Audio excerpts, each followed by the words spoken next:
Okay, now it's the time. Thank you for staying tuned.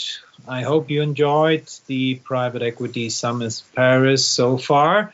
Lively discussions, lot of panels on our two streams. And now it's time to launch our new initiative, the Doriot Award for the best private equity research paper. So maybe I take the time to talk a little bit about the idea. I was an attorney originally in the area of tax law first, then applied, I would say, to transaction, M&A transaction.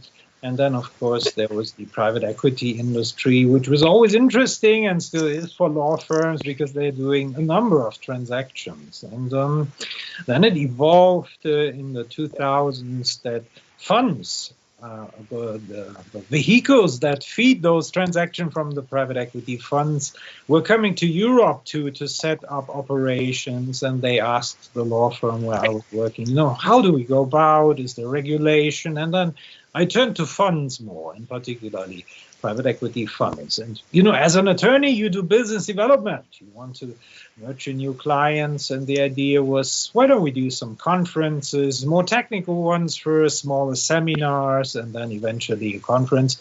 And that's what you see here. One product, a private equity summit, apparently, which was launched out of such a more technical format in 2018. And now we're in Paris, apparently, today. How comes that? And this is really the story of the Doriot Award, because General Georges Doriot, a Frenchman, his father was an entrepreneur too. I think he was an engineer with Peugeot, with a car company, actually.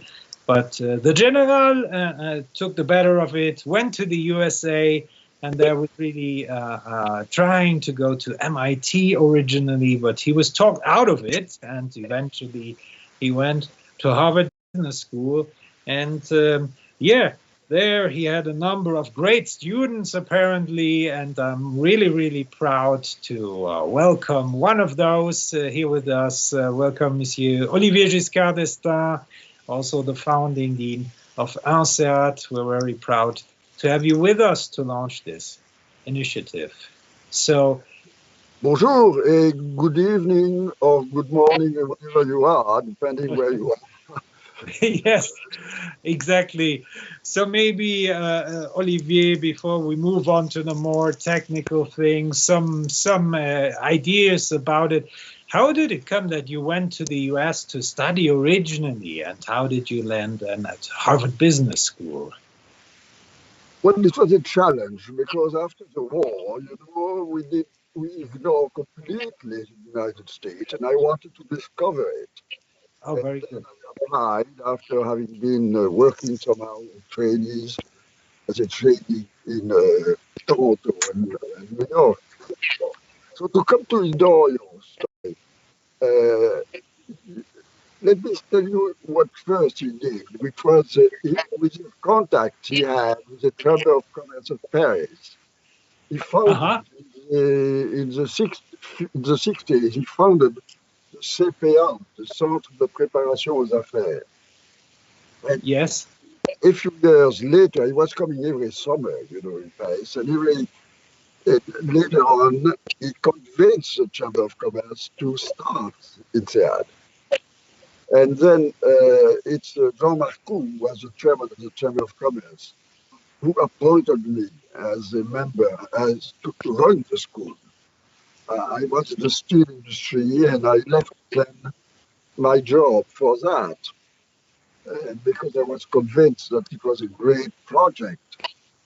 Yes. Then let me tell you a little more about my relation with Doriot. Very good.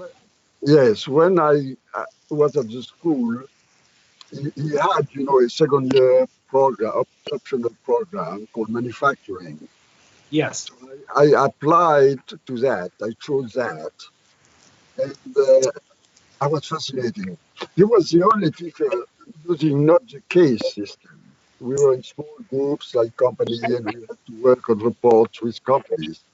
So it was very outstanding, and we had very personal relation with him and with the French students he had. very different from traditional university relations we have in France. He used to call us by your first name, and he used to say tu. He never said vous. He always. Wait. So we felt outstanding contact with this professor, with this teacher. We're very impressed. So I have a great memory.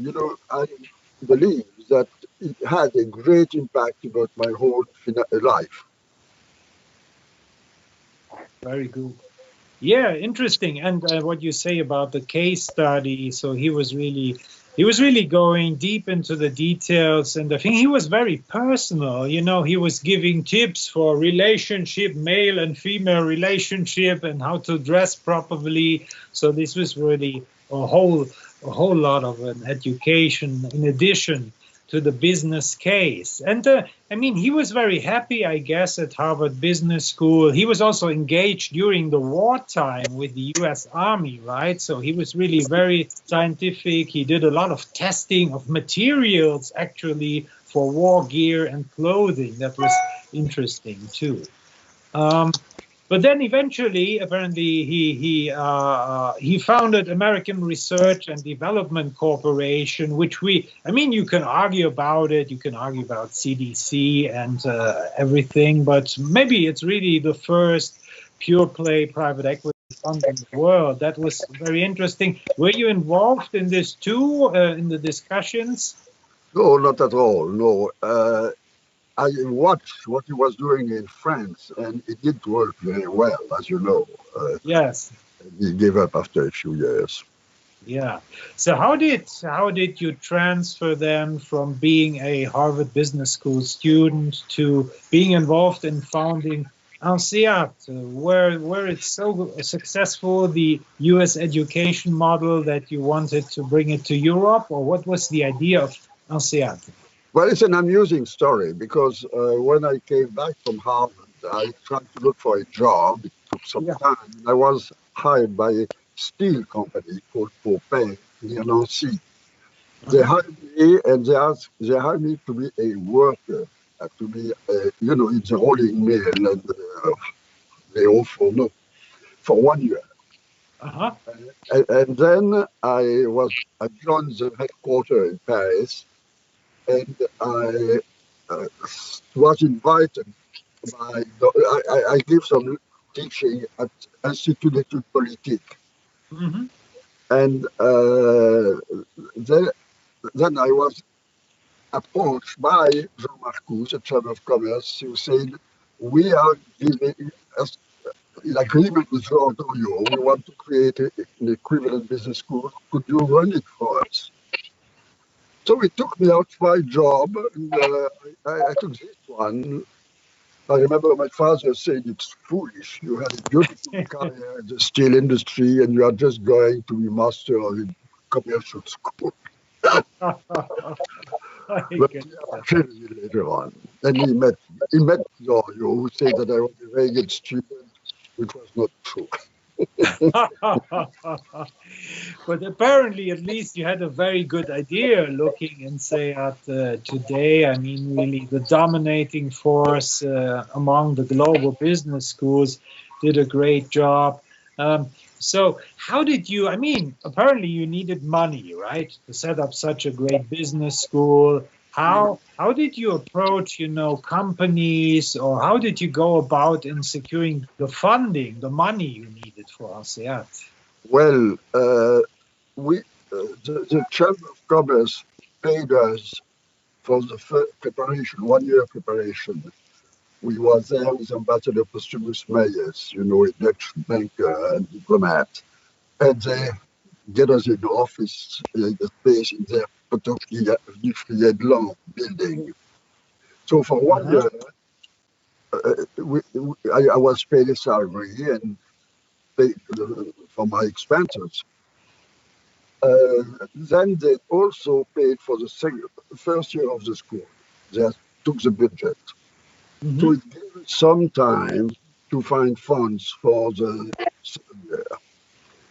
But I remember about half of the way, I went to see the chairman and I said, how do you come in fundraising and are you going to go on?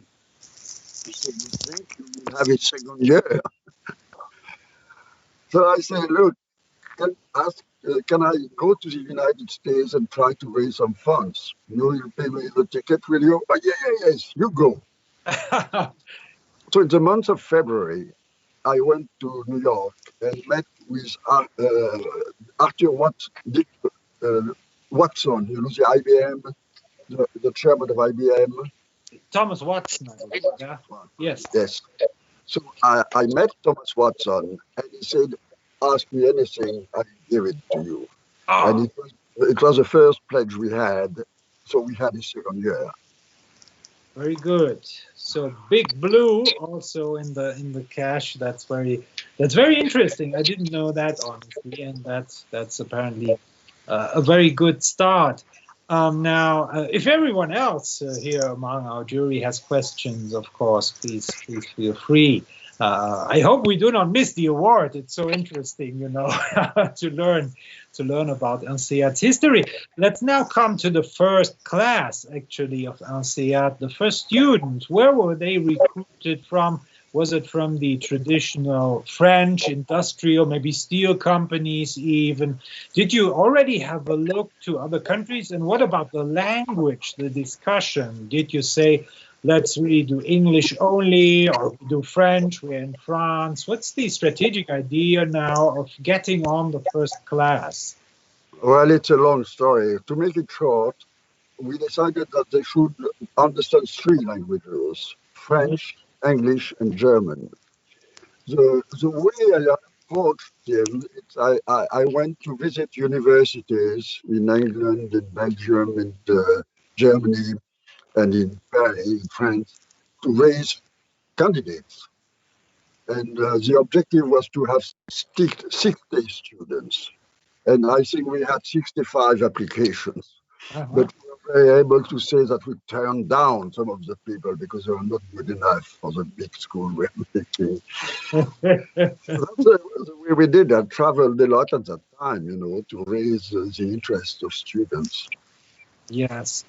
And among the French major business schools, if you look at the rankings, Olivier, in the Financial Times in these days, it's really that French business schools do a great job, and there are two, apparently INSEAD, who made #1 spot this year within a lucky ranking situation, granted, but they're #1, and always switching places with Harvard, apparently. But then HEC is doing a great job as well.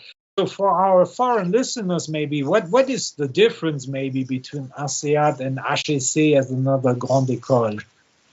Well, HEC was a commercial school, an undergraduate school, and they copied us a few years later. Oh, yes, that's the way it happened, Then the question of being #1, I told the dean I prefer to be #2 because you have less pride and you are more stimulated. But when I'm #1, you sort of also sort of supériorité. On a un complexe de supériorité que je ne veux pas qu'on ait.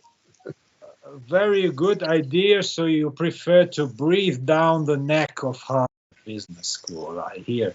No, I mean, it's a good strategy, and it worked out apparently, because making #1 in the FT ranking really tells you something.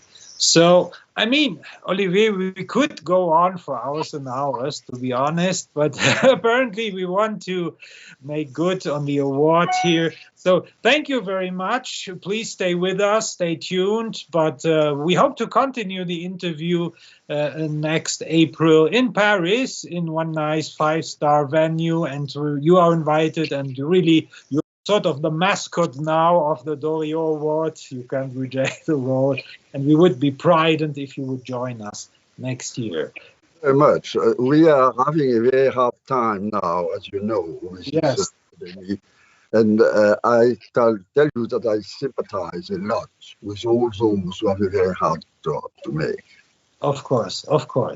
We make a call of that. So, Why don't I talk a little bit about the selection process now, moving on to the Doriot Award, before introducing our fine jury first.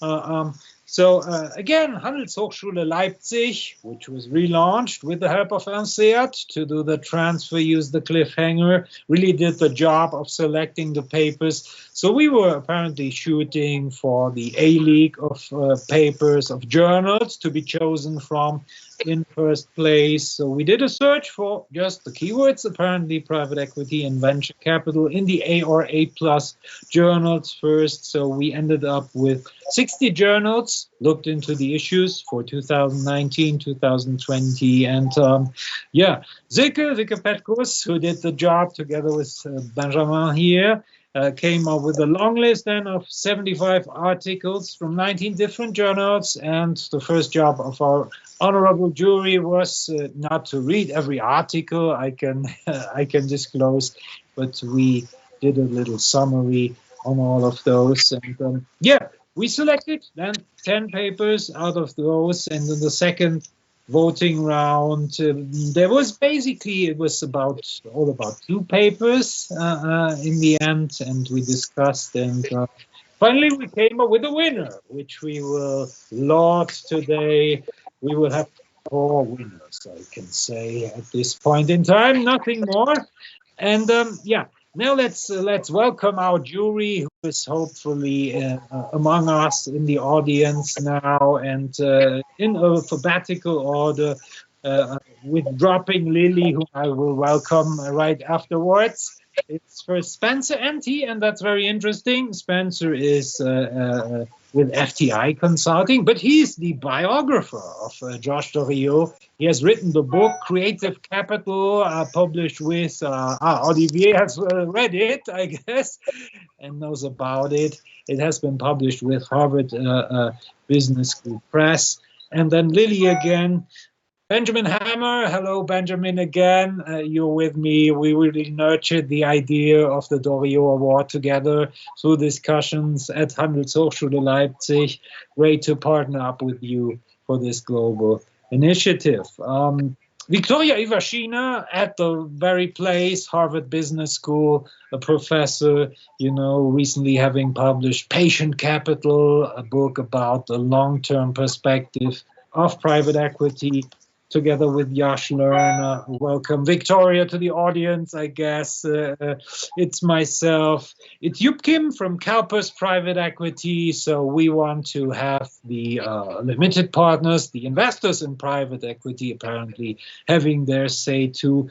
Yup Kim joined CalPERS recently from Alaska, where he was running the pension system. Another LP in our jury.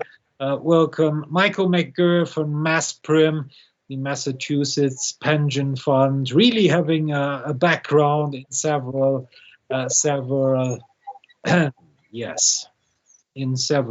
private equity franchises. Peter Nussbaum from our sponsor Milbank, the New York-based law firm.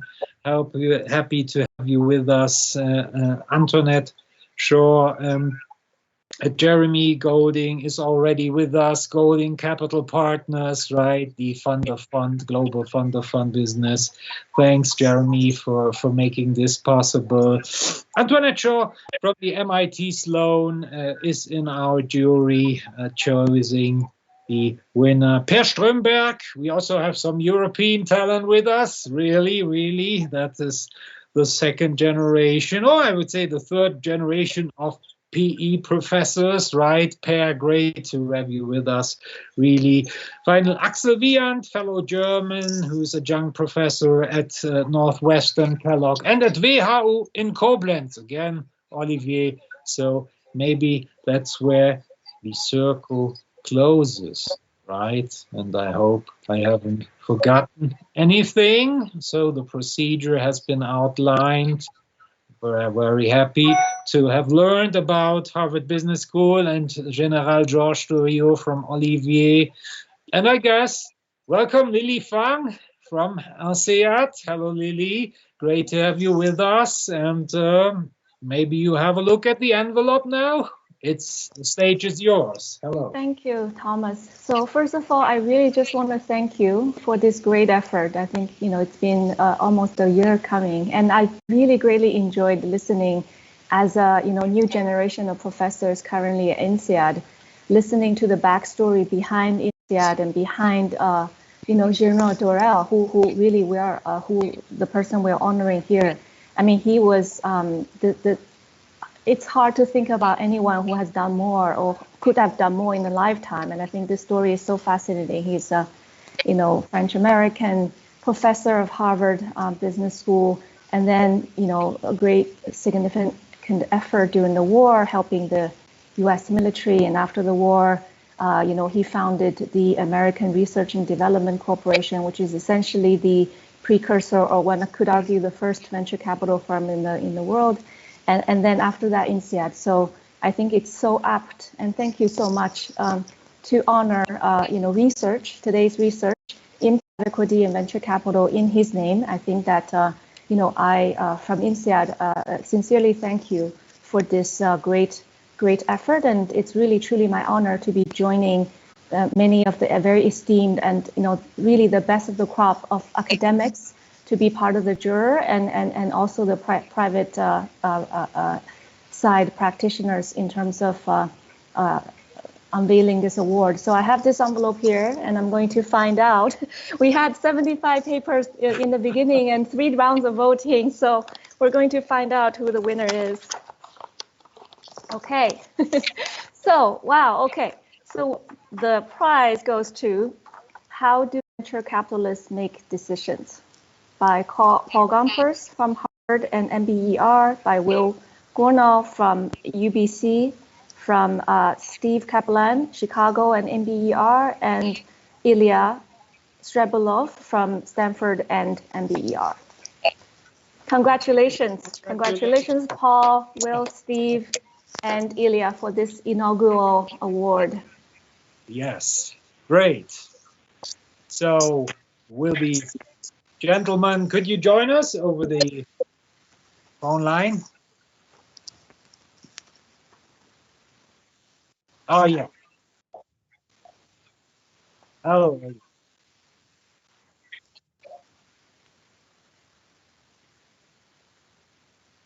all right. So... Hi, Ilya. Hi, Steve. Thank you so much for being here. I'm not sure if Paul or Will are here also, but let's give a second to see if they're here with us. So I think that since Ilya and Steve are here, can I ask you a couple of questions about your paper? By the way, I want to tell you, I voted for your paper, and it's one of my favorite papers. I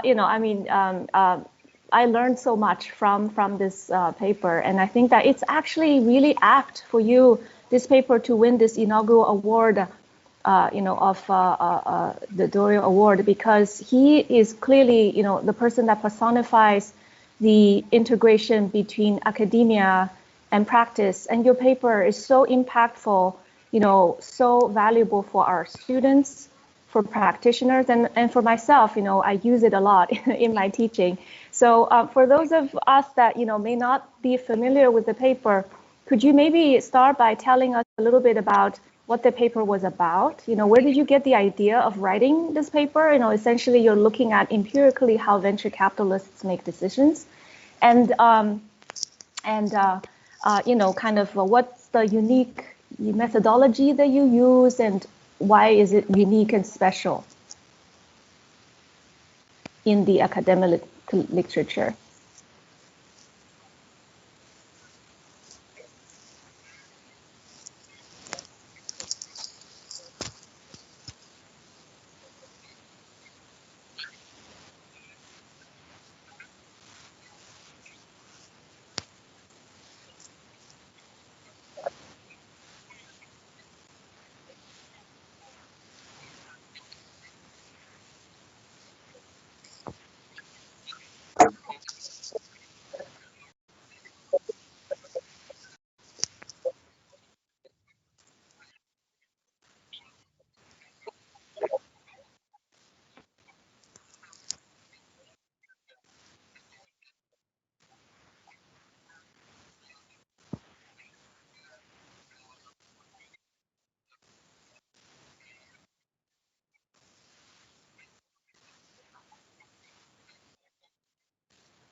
Absolutely. Thank you both so much for that. I actually make your paper one of the required readings because I mean there's just so much information for my class, so much learning, and also for myself as well. May I ask if you could summarize some of the main findings? And also you both mentioned that there are some surprises. And when I read the paper, I did feel like, some are really quite surprising. Could you maybe kind of mention a couple of those, surprises to us?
Mm, mm,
these sort of discounted cash flows, as well as the product, scientific discovery.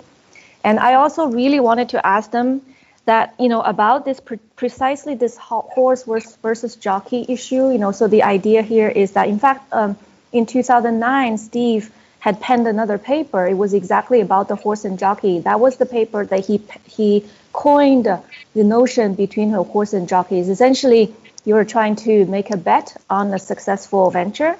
And there are two elements, right? The horse is the idea or the industry or the product space that you're trying to disrupt. And the jockey is the team, the management. And I'm pretty sure that in the 2009 paper, it was found that, sort of on the margin, you would like to bet on the horse, because if you look at successful companies that have gone IPO, in their history, their business line has remained very stable from the founding until the IPO. But the management team, the CEO, has been turned over quite often. So at that time, the conclusion was that it seems like the horse, is the more important element. But this new paper clearly almost turns that on its head. And from the words of the, almost 1,000, I think, about 1,000 venture capitalists that they surveyed, it's an amazing feat that they can get so many people to respond to survey, that it comes out very clearly that it seems to be the team that's very important, and especially in the IT industry and so forth. And so I really was curious about why that is, has this changed over time? And this is obviously very, very important to our students, because they are investing a tremendous amount into their human capital. They do actually, when I tell them this result, they're very happy. In fact, I survey them. I say, what do you think?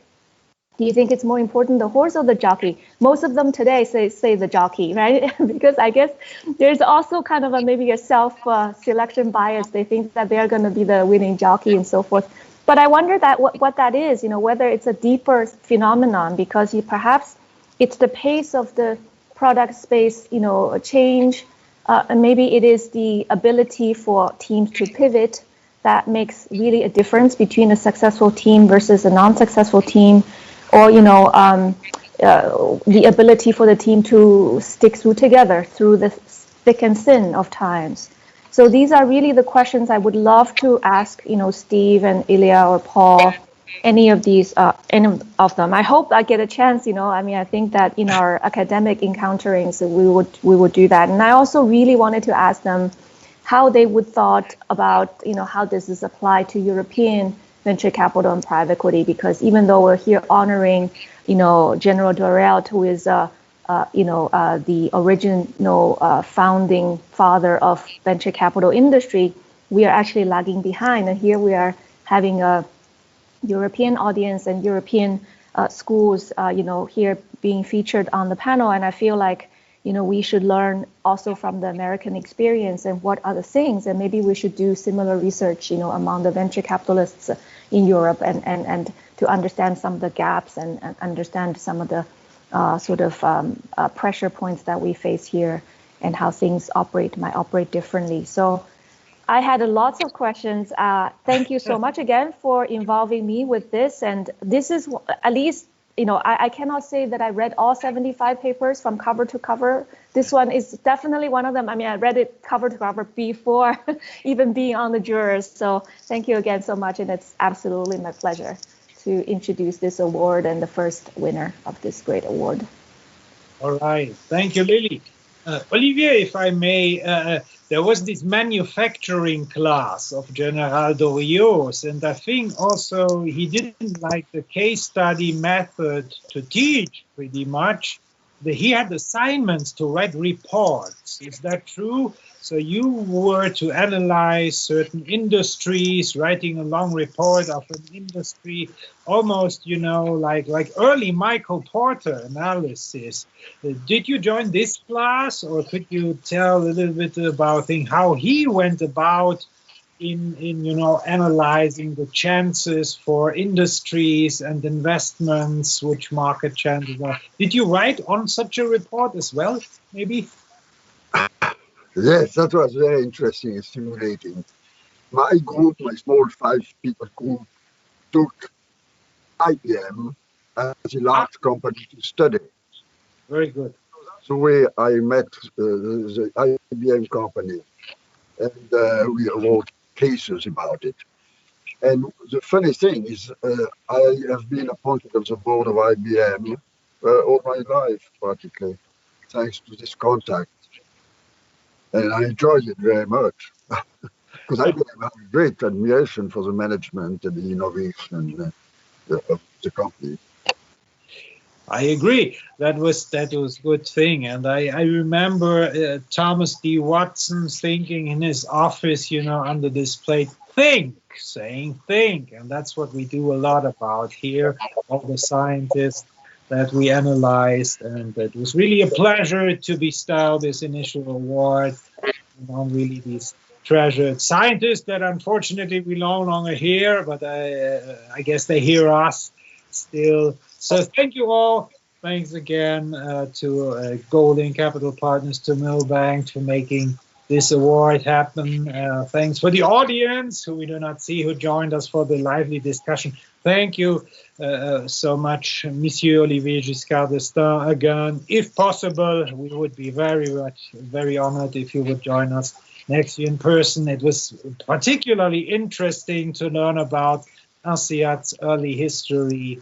And so it's really a circle situation. And we are looking forward next year to analyze more and new papers.